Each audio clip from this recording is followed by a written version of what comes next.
Let me introduce myself. My name is Angelica, and I'd rather not tell you my true last name. Just call me Angie Weathers. I always liked that last name. Anyway, and all of my family calls me Angie. I'm 16 and I live in a very small farming community called Olive Grove. I won't tell you exactly where that is either, but it is in the southern United States. Not much happens here, and the only thing that there is to do for teens is to go to school. While I do live in the South, sadly, we do not tip cows in our spare time like they do in the movies. Sorry. Nobody really knows who my family is simply because we live such a secluded life. I have a few other siblings, even nieces and nephews, but we never really leave the farm because we have always been homeschooled. The only thing the town really knows is that we run the best pig farm in our region, and the rumors they create don't even begin to come close to what really happens. On a regular day, I usually go help around the farm with the animals. I milk the cows and the goats, and I feed the few cats and dogs that we have for catching mice. The only animals that I try not to help out with are the pigs. That's usually what my brother does, but my dad decided today that it would be a good day to force me to do it. Angelica! I open my eyes and I groan at my mom, yelling at me for the third time. Get out of bed and come down here. Your father said that you need to feed the pigs. I swing my legs over my bed and I stretch my arms all the way above my head. I really hated feeding the pigs, because it always made me feel dirty afterwards. I had thrown a fit about it for years, but my father finally put a stop to it last night, when he said that I was either going to feed the pigs or be fed to the pigs. And to avoid being pig fed, I get ready in a hurry and I run down there. My brother is already there waiting with the bucket. Took you long enough, he said while looking at me with a look of shame on his face. Not all of us are twisted individuals, Elijah, I said while snatching the bucket away from him.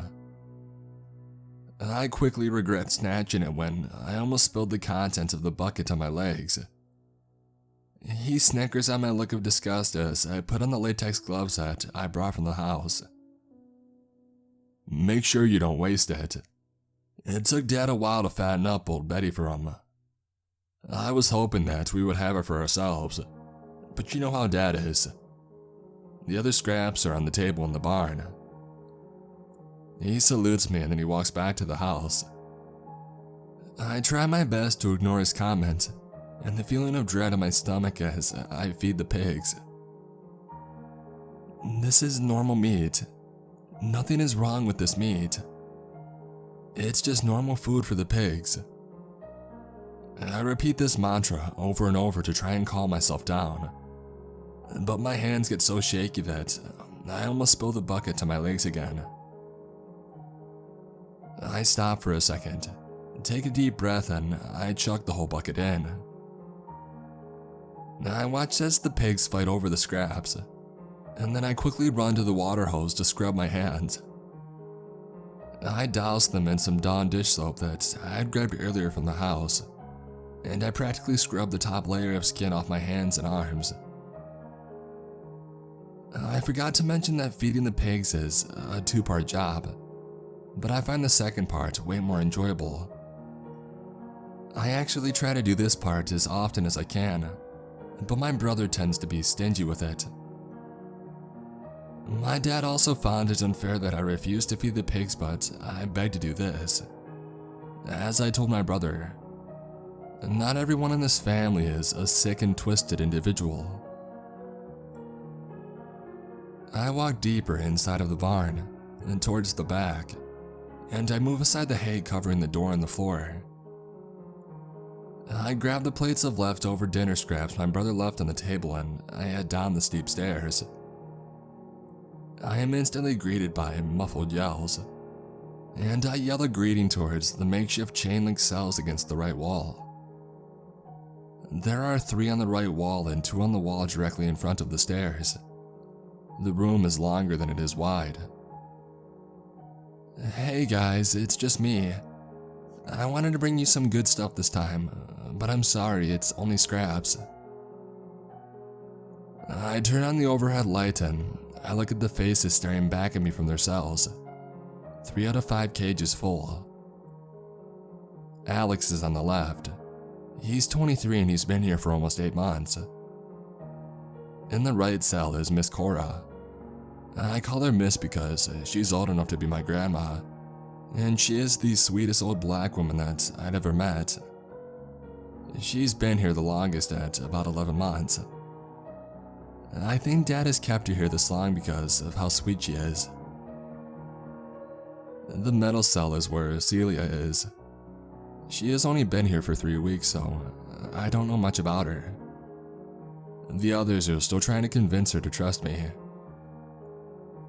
I walk over to Alex's cage and I take the rag out of his mouth. Thank God. I thought if I saw your brother's stupid smirking face one more time, I was going to off myself.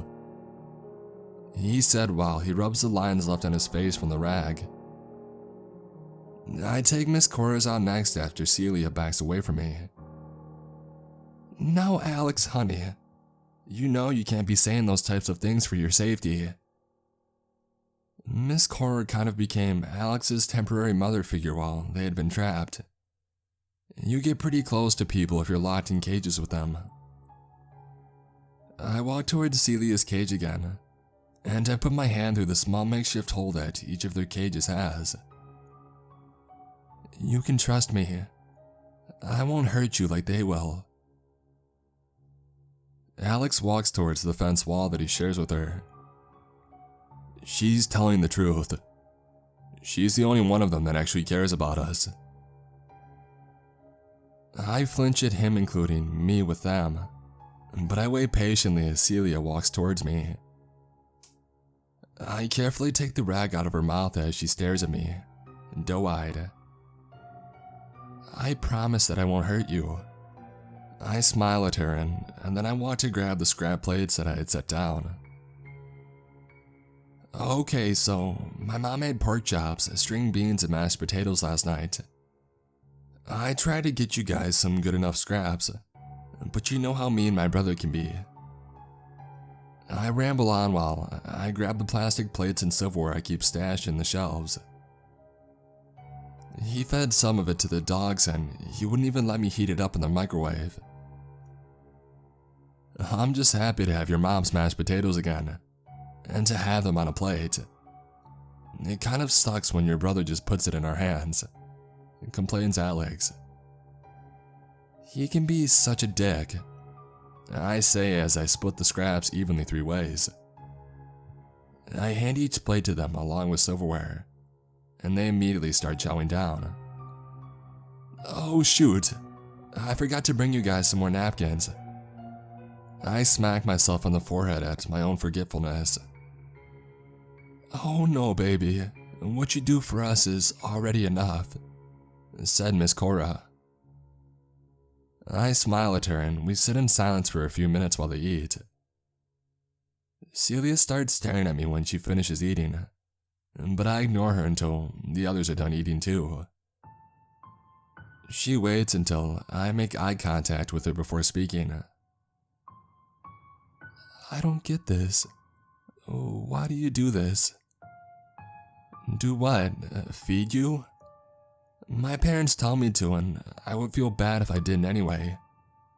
I just put it on paper plates because you're human. Oh, you don't have to tell us that we're humans. She rolls her eyes as she says this. If you really felt like we were humans, we wouldn't be locked in a cage. Why are we even here anyway? Alex looks down at the floor as Miss Cora looks sadly at me, waiting for me to respond. I don't know what to say, however, so I stay silent. Well, are you going to answer? I can't get a word out of these two about it, and I know that they know. Am I going to die or not? I'm a big girl and I can take it. It's not like being here is any better than death. I say the only thing that I know to say. I don't know what my father wants to do with any of you for sure. There could be any number of possibilities, but I don't have the heart to tell you any of them. I never find out what his decisions are until they happen, and I don't know how he makes them.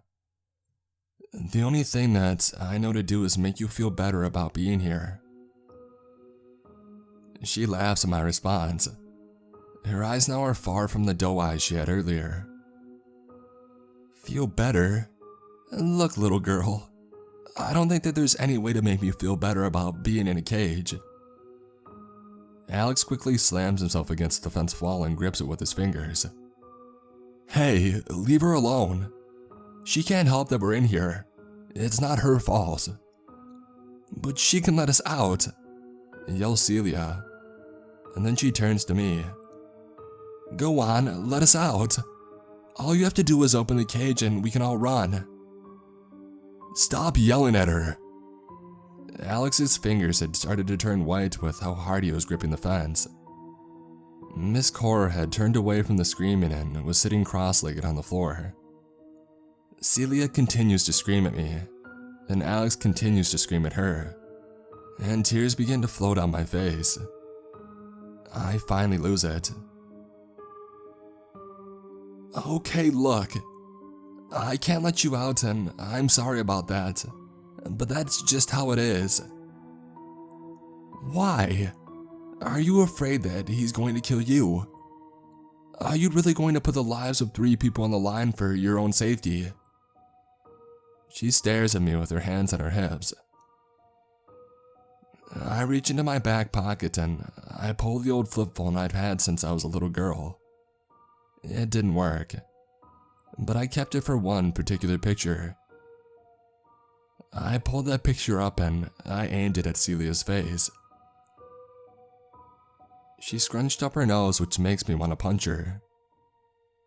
Who am I supposed to be looking at? A picture of my older sister and I. An older sister that I no longer have. When I was younger, she was supposed to be watching me. She fell asleep by accident. I came out here and released everybody that we had then, and my father killed the people that I released, along with her. Celia stares at me while she takes in my story. I can see some sort of remorse in her for a split second, but then she goes back to scowling. If I hadn't come out here and released all those people, I wouldn't have lost my best friend. I motion towards Alex and Miss Cora. And now they are my best friends. I'm not releasing anyone until I know for sure that I can get them out safely. And that especially goes for them. Alex and Miss Cora smile sadly at me, and Celia just scowls and sits down in the dirt. I begin to gather my stuff up to leave. Alex and Miss Cora put their rags back in their mouth, and I scowl back at Celia until she follows suit. I shut off the light and I walk back up the stairs into the real world. Someday, I'll be able to set the people I love free, but until then, I have to try to keep them alive.